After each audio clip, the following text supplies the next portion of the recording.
За, YouTube сувагт маань тавтай морил. За, өнөөдөр та бүхэндээ бусдыг чин сэтгэлээсээ сонсох тухай хуваалцъя. За, энэ яагаад чухал вэ гэхээр их их харилцааны асуудлууд хоорондоо үл ойлголцсноос болд юм байна. За, тэгвэл яагаад хоорондоо ойлголцож чаддгүй хамгийн гол шалтгаан нь хүмүүс бие биенээ сонсож чаддаггүй юм байна. За, яаж бие биенээ сонсох талаар биднэрт мэдлэг байхгүй, бас энэ тухай зааж өгөөгүй учраас хүмүүс бас яаж хүмүүсийг сонсох те бусдыг идэвхтэй сонсох талаар тэр багийн мэдээлэл бага байдаг. Бас энэ нь бол одоо шинээр хэл сурдаг те хөгжим тоглолт сурдаг шиг хүний сурах ёстой юм скил чадвар юм байна л да. За тэгээд тэгвэл яаж бусдыг идэвхтэй сонсож сурах вэ? За үр дүнтэй сонссны үр дүнд таны харилцаан дээр одоо ахиц дэвшил гарч илүү нэг нэгнээ сайн ойлгодог болсноор таны одоо хосны харилцаа, найз нөхдийн харилцаа, за ажлын одоо харилцаа ч юм уу те бүх талын харилцаан дээр чинь өөрчлөлт, сайн үр дүн гарах боломжтой байна. За тэгвэл гол яриа руу оръё. За би та бүхэндээ би ч суралцаа явж гин бас би сайн сонсоод төгсрөөгүй бас суралцаа явж гин тэгээд өнөөдөр хичээл дээрээс ойлгосон хэдэн чухал зүйлүүдээ хуваалцъя. За нэгдүгээрт нь болохоор үнэхээр яг ингээд таныг хамгийн сүүлд хэн чин сэтгэлээсээ сонссон бэ? За ер нь зарим хүмүүсийн санаанд орж ирэхгүй байж магадгүй. Ер нь бидний эргэн тойронд ингээ 10 хүнтэй уулзлаа гэхэд те таныг ингээд сонсдог хүмүүс нэх вэ нү? Эсвэл өөртөө ярьдаг хүмүүс их вэ нү те? Ингээ харах юм бол бид нар голдуу хүнийг сонсохоос илүү өөрөө хариулаад яриад зөвлөгөө өгөөд заагаа авчдаг тий. Тэгэхээр энэ бол хамгийн гол асуудал юм байна. Тэгэхээр нөгөө одоо амжилттай хүмүүсийн үр дүнтэй 7 дадал гэдэг ном байдаг тий. Энэ номн дээр болохоор юу гэж хэлсэн байдаг вэ гэхээр бид нар бусдыг сонсохын тулд сонсдоггүй харин хариулахын тулд сонсдог гэж бичсэн байдаг. Тэгээ бидний гаргадаг хамгийн том алдаа нь тэр юм байна. Бид нар бусдыг сонсож байхдаа яг анхаарлаа тэр хүн 100% хандуулад юу ярьж байгааг нь анхаарахаас илүү дотроо хариултаа бэлтжийдэг. За би юу гэж хариулах вэ? Гэд өөрийгөө хариултыг бэлдээд идэг учраас хүнийг чин сэтгэлээсээ сонсож чаддгүй. За тэрийг нөгөө хүн маань ч гэсэн мэдэрдэг. Ингэснээр харилцаа үргэлжийн юм хантай, хаалттай, гүн гүнзгий хүмүүс холбогдож чаддгүй юм байна л та.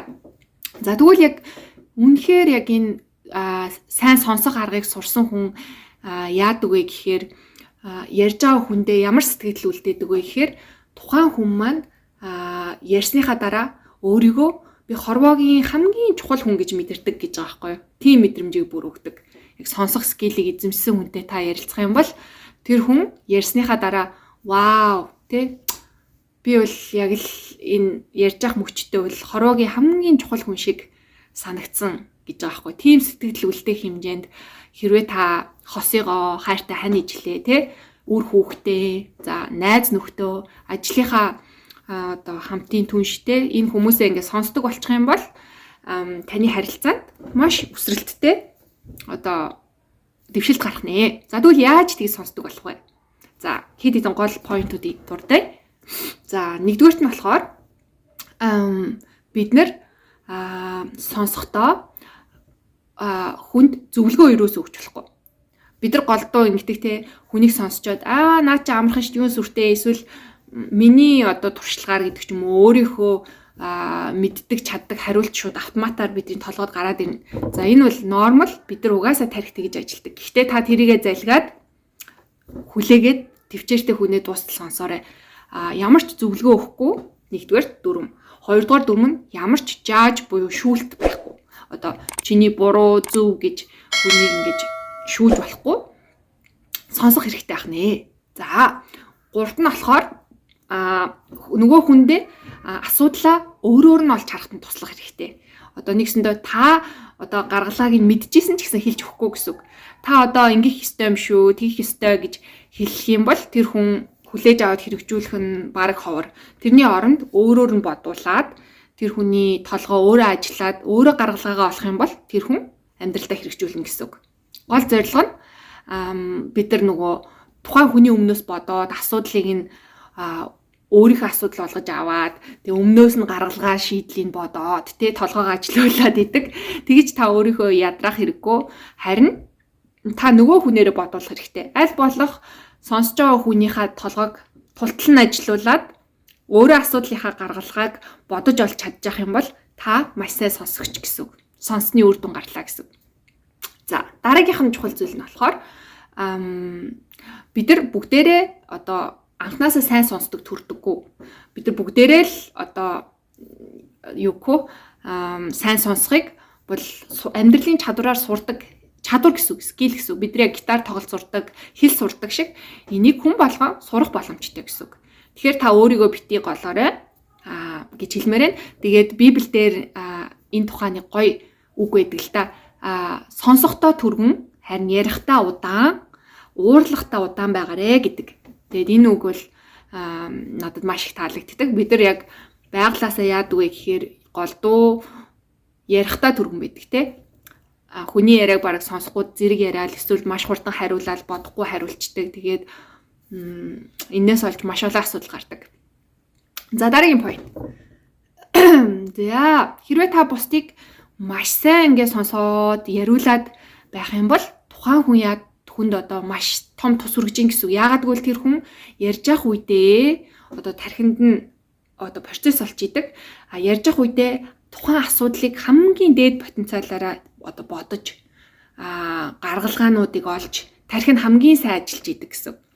Тэгэхээр магадгүй та ямар ч зөвлөгөө өгөөгүй те зүгээр л хүнийг төвчээртэйгээр нэг цаг сонссны дараа тухайн хүн вау та үнэхээр сайн сонсогч юм а те та ямар мундаг юм бэ эсвэл одоо юу гэдэг та үнэхээр сайн хүн юм а гэсэн сэтгэл үлдээгээд нөгөө хүн маань асуудлаа бүр ингээд урд өмнө олж хараагүй үнцгүүдээс олж харах өөрөө гаргалгаа шийдлээ олох тест мэдрэмжүүд нь тайвшрах гэд маш олон ач тустай байдаг бахны.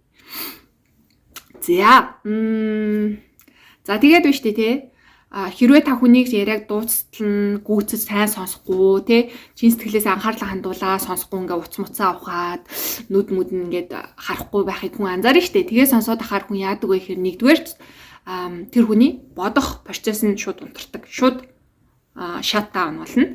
За тэр хүний одоо ярих мотивац нь бас унтарна. Дараа тантай илүү нэгдээд ярих хүсэлгүй болно. Тэр харилцаа юу нь бол цаашаа ингээ өсөж хөгжчихэд цаад болдог гэсэн. За ер нь яриач нэмэргүй дээ, намайг сонсдгоо дээ гэсэн сэтгэл үлдэнэ. За мөн дээрээс нь тэр одоо relationship харилцаа ямар ч харилцаа байсан цаашаа үргэлжлэхэд нэг тийм хан босоод идэг. Тэгэхээр сайн сонсох чухал ахна штэ. За бас нэг чухал зүйл нь сайн одоо сонсох нь тэнцүү хайртай тэнцдэг. Энэ юу гэсэн үг вэ гэхээр сонсох тэнцүү хайр гэдэг одоо томьёо байгаа байхгүй юу? Энэ юу гэсэн үг вэ гэхээр хүн чин сэтгэлээсээ ингээд хүнд сонсогдож байгаа үедээ яг хайрлагдж байгаатай адилхан хэмжээний мэдрэмж одоо даавар хүний биед ялгарч идэг. Хайрлагдсантай тэнцүү мэдрэмжийг авд юм байна л да. За ялангуяа эмэгтэй хүмүүс одоо нөхөр нь ямар шүүмжлэлгүйгээр за зөвлөгөө өгөхгүйгээр ингээд сонсох үед эхнэр юу гэж боддог гэхээр энэ нөхөр маань надад үнэхээр хайртай юм байна. Тэ? Үнэхээр харилцаандаа сэтгэл хангалуун болдог. Одоо тэгэхээр зөвхөн эхнэрч биш нөхөрч адилхан. Асуудлаа яриад мэдрэмжээ хуваалцаж яхад нь бид нэр шүүмжлээд, шүүгээд, зөвлөгөө өгөөд идэг болохоор нөгөө хүн маань хайрлагдсан мэдрэмж авч чадахгүй, сонсогдсон мэдрэмж авч чадахгүй болохоор хайрлагдсан мэдрэмж авч чадахгүй.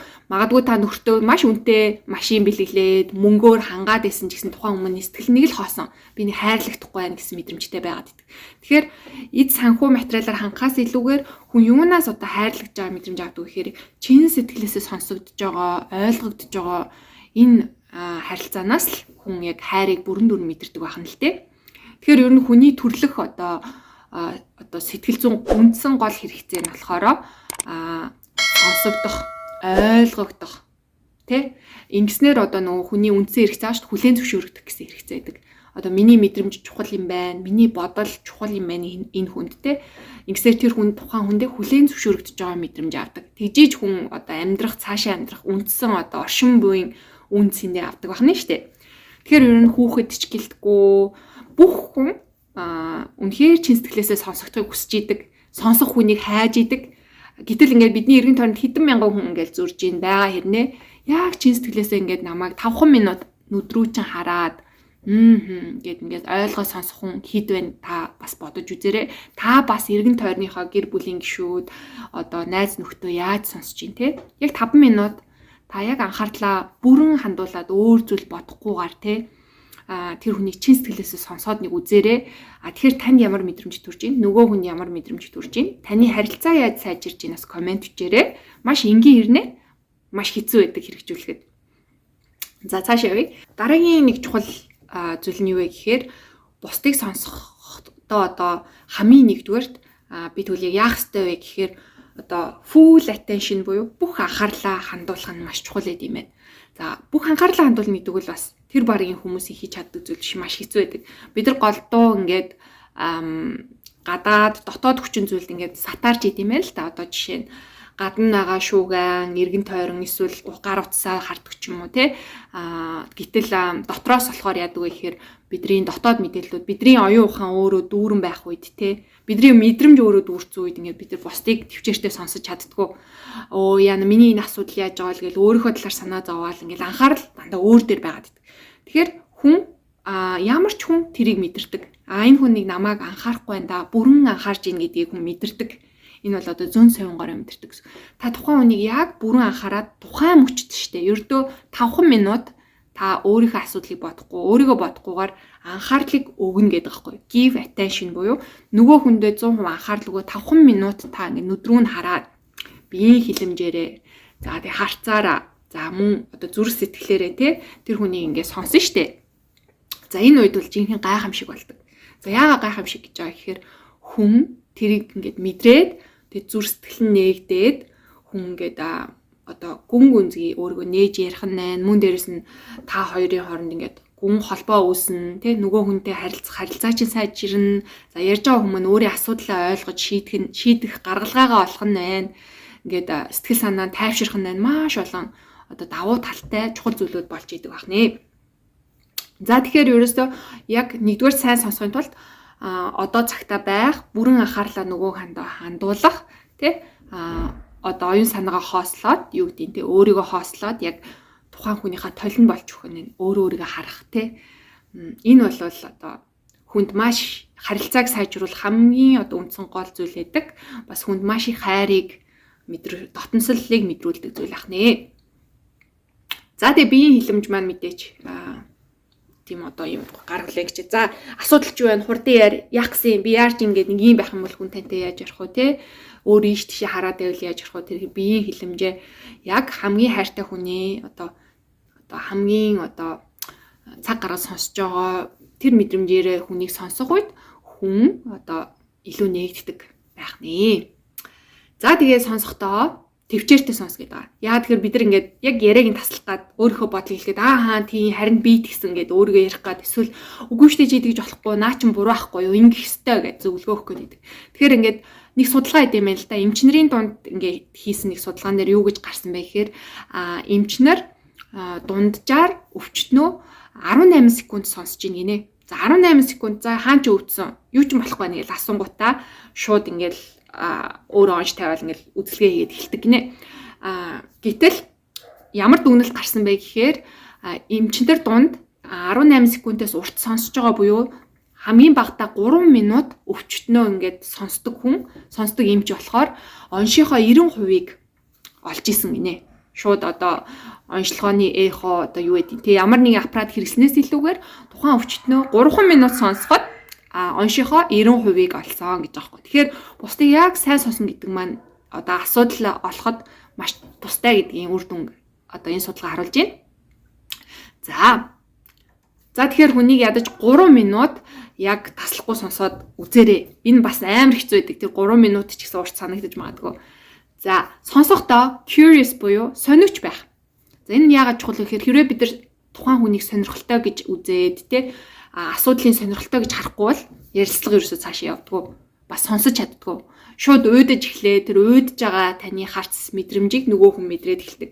Тэгэхээр та хамгийн одоо дуртай сонирхолтой хүнтэйгээ уулзаад сонирхолтой сэдвэрээ ярьж байгаа үед яадаг вүлээ те. Яг тийм сэтгэлээр та хүнийг одоо сонсож үзээрэй. Тэгэх юм бол нөгөө хүн чинь илүү сайн нээгдэж ярина. За тэгвэл асуулт асуух бас хүнийг яриулахад маш тусалдаг. Асуулт асуухтаа одоо нээлттэй асуулт асуу гэдэг. Та асуунгууд тийм эсвэл үгүй гэдэг хариулт л өгч ивэл энэ бол нээлттэй асуулт биш. Илүү дэлгэрэнгүй та энэ тухайгаа ярьж өгөөч. Тийм үү? Ямар сонирхолтой юм бэ те? Та цааш нь ярьж өгөөч гэд ингээд хүнийг илүү дэлгэрэнгүй асуултууд асуугаад ингээ өөрөөр нь яриулах юм бол та сайн сонсч гэсэн үг. За. Тэгээд түрүүнд дурдсан те асуудал хүний асуудлыг та бодож өгөөд хариулах биш. Нөгөө хүнээрээ бодуулаад өөрөөр нь хариулах хэрэгтэй. Та хариултыг мэдчихсэн ч гэсэн хэлж болохгүй. Энэ бол гол дүрм. Сайн сонсох. За тэгээд жишээнүүд үгүй. Ямар асуултууд асууж болох вэ гэж хүмүүс их асуудаг те. Жишээлх юм бол за одоо нөгөө хүн чинь танд асуудлаа юу ч ярьж болно те. Ямар ч сэдвээр ярьсан бэ гэхээр та эхлээд одоо тэр хүн ярьж байгаад өөрөө ингээд зогсохгүй яриад идэх хүн байвал бас дуусна сонсч болж. Гэтэл зарим хүн ярьж байгаад чимээг болчдөг тий.